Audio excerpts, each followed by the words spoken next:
Hey everyone, today's TikTok is a request, and I love requests. Today we're going to talk about how to pronounce the three words war, warm, and worm. Anytime we talk about how things are pronounced, we need to talk about where we grew up or where we have lived for a long time, because that will definitely affect the pronunciation. I grew up in Iowa, and I have lived in Chicago for about 20 years. Let's start with the word war.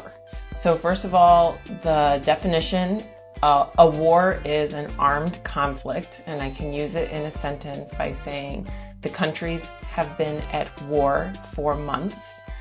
And we pronounce this word, at least I pronounce this word, exactly like the past tense of the verb wear.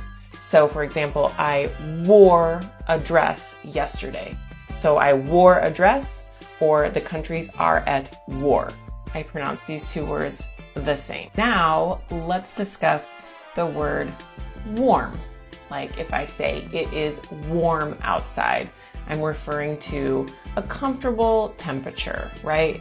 This can also mean, it can refer to feelings, like if you have warm feelings towards someone.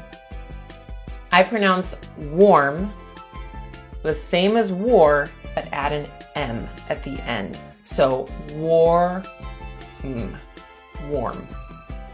Finally, let's talk about worms or earthworms. Those little naked animals that crawl out of the ground after a hard rain. I pronounce the word worm with the same vowel as the word work, or the past tense of be, were. So worm. I hope this video was helpful. I love requests, especially pronunciation requests. So please send them my way. I'd be happy to answer your questions.